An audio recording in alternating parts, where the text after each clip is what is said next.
Cristo construimos esperanza. Buen día a todos, queridos hermanos. Estamos ya en el tema 33º de nuestro programa Catequízate. En este tema, pues, vamos a hablar acerca del sexto mandamiento. Quisiera titular este tema "No cometerás actos impuros", que, como sabemos, efectivamente es el sexto mandamiento. Este mandamiento podremos encontrarlo en los numerales de nuestro Catecismo de la Iglesia Católica 2331 al 2400. Hablar de este tema, de este mandamiento, no cometerás actos impuros, a mi parecer, para hablar sobre este tema, conviene mucho que antes hablemos acerca de la sexualidad. ¿Por qué razón? Porque si no, relacionamos la sexualidad, todo lo que tiene que ver con la sexualidad, con lo negativo, con lo prohibitivo, con lo impuro, con el pecado. Y esto no es así, porque la sexualidad, en primer lugar, es un don. Y en la medida en la que se vive ordenadamente, pues la persona se va realizando, se va perfeccionando. ¿Cómo es eso? Yo pensé que solamente la sexualidad tenía que ver con lo impuro. Por supuesto que no. Desde ya quisiera aclarar esto. Es por esto que en primer lugar vamos a ver el don de la sexualidad, cómo es que la sexualidad es un regalo de Dios, y en segundo lugar el don de la castidad. En primer lugar, el don de la sexualidad. ¿A qué nos referimos con sexualidad? Es aquella realidad que abraza todos los aspectos de la persona humana: sentimientos, pasiones, corporeidad, todos los aspectos de la persona humana, de cara a establecer vínculos de comunión con otro.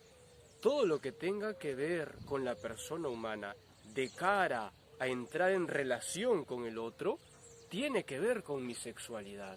Tiene que ver con mi sexualidad. No solo lo corporal, sino también lo espiritual.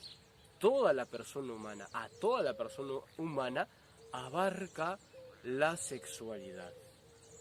Por ejemplo, que una persona, que una señorita tenga gusto por el color rosado, pues tiene que ver con su sexualidad.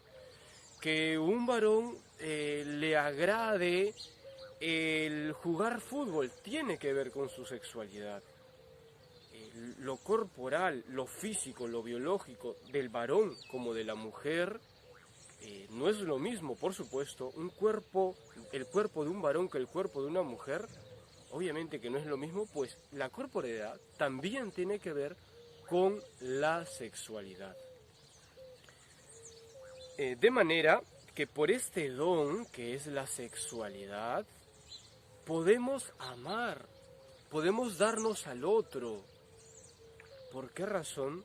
Porque los aspectos de tu persona relacionados a la sexualidad, pues están llamados a entrar en comunión con el otro. Es por eso que gracias a la sexualidad tú puedes amar, tú puedes donarte al otro. Tenemos esa capacidad gracias a la sexualidad. Y como sabemos que nos realizamos en la medida en que somos un don para los demás, podemos concluir que la sexualidad posibilita mi realización. ¿Cómo es eso, padre? Explíquemelo de nuevo.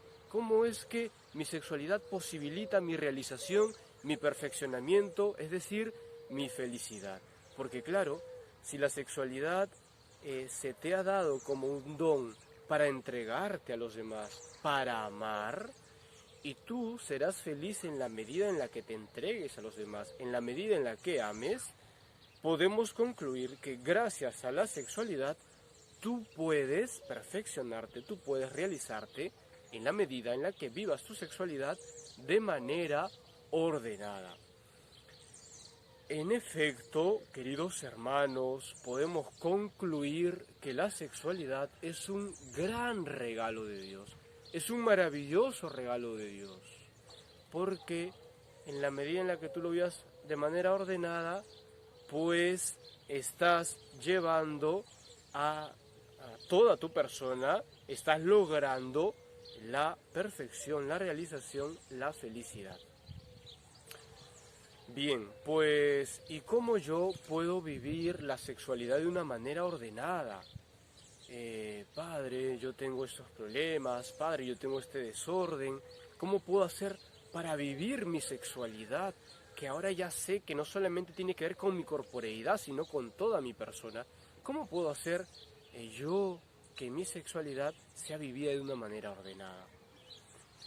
Para hablar de ello, para responder esto, tenemos que hablar de el don de la castidad. Y es por eso que en segundo lugar procedo a explicar acerca del don de la castidad. Gracias a la castidad, tú vives tu sexualidad de una manera ordenada.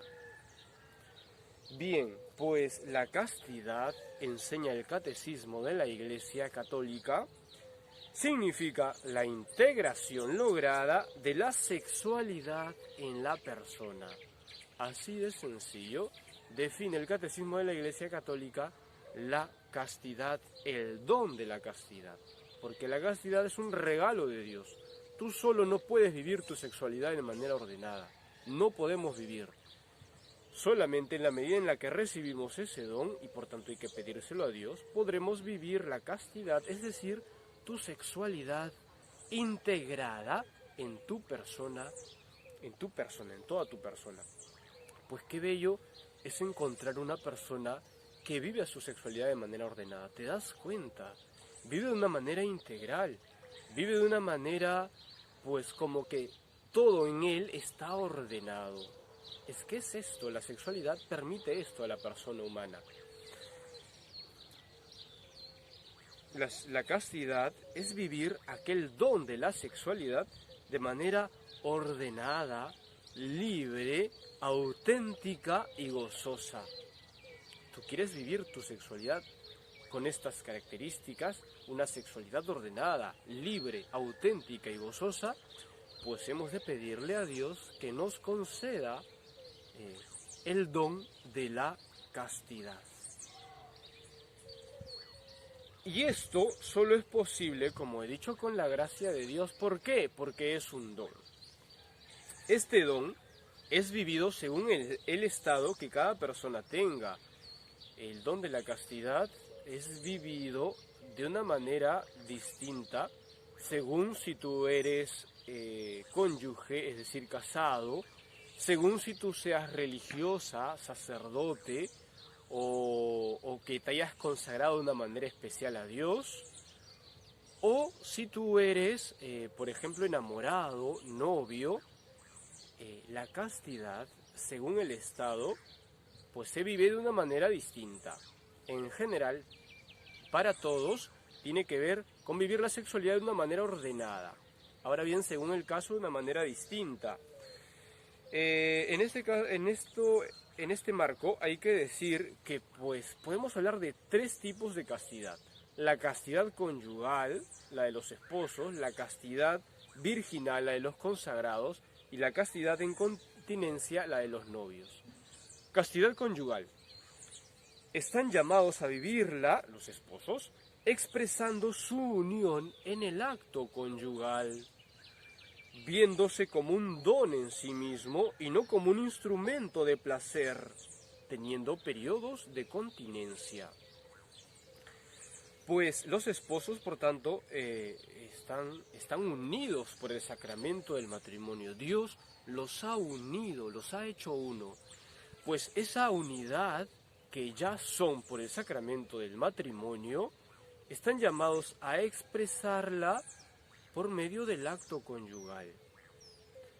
Eso quiere decir que unos novios no pueden todavía expresar la unidad por el acto conyugal porque todavía Dios no los ha unido por el sacramento del matrimonio. Entonces, ¿qué van a expresar en el acto conyugal? Nada. Muchas veces esto está movido por una búsqueda del placer.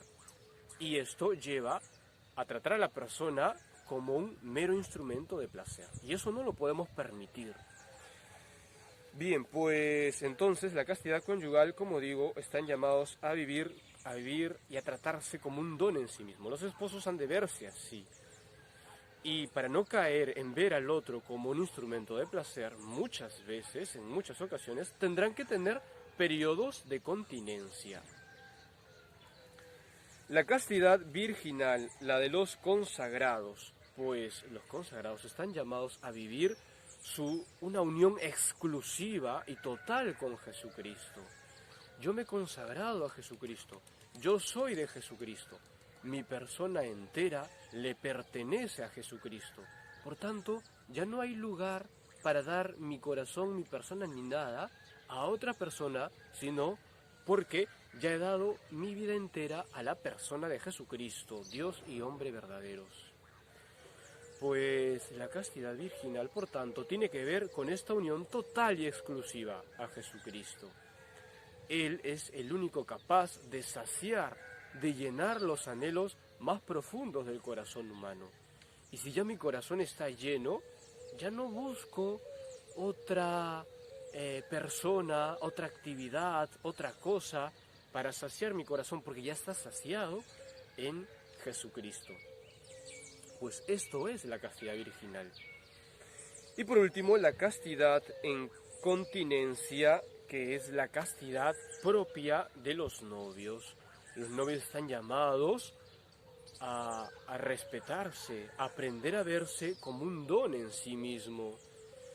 Están llamados a amarse y respetarse, y esto conllevará a que vivan en continencia. ¿Por qué razón? Ya lo decía hace un rato. Porque los novios todavía no están unidos en el sacramento del matrimonio. Por tanto, si el acto conyugal es la expresión de la unidad de los esposos, si estos novios todavía no están unidos en el sacramento del matrimonio, por tanto no pueden expresar nada. No se puede expresar algo que no existe. Si yo diría que amo a mi prójimo y en verdad no amo, estoy mintiendo, estoy engañando. Si una pareja de novios que no están unidos todavía por el sacramento del matrimonio y se unen en el acto conyugal, están engañando, están falseando, porque el acto conyugal es expresión de la unión que tienen los esposos por el sacramento del matrimonio. En el caso del noviazgo no existe esa unión todavía y por tanto no ha de haber esa expresión del acto conyugal propia de los esposos. Pues alguno de ustedes se preguntará, el tema 33 es no cometerás actos impuros. ¿Dónde están los actos impuros? Pues esto quiere decir que tendremos la segunda parte de este tema, no cometerás actos impuros. Hoy día he querido poner las bases para luego hablar acerca de los actos impuros. Como digo, he preferido hablar sobre la sexualidad en positivo, como es en realidad, como nos lo enseña la Iglesia. La sexualidad es un don que se vive de manera ordenada por el don de la castidad. ¿Para qué? Para ser feliz. Una persona que vive ordenadamente su sexualidad, es decir, de una manera casta, goza de una vida feliz, goza de una vida libre, de una vida auténtica. Pues queridos hermanos, en nuestro siguiente tema vamos a ver acerca de los actos impuros, es decir, del adulterio, de la masturbación, de la pornografía, etcétera, etcétera. Espero que te haya ayudado esto, que tengas un excelente día y que el Señor te bendiga a ti y a toda tu familia.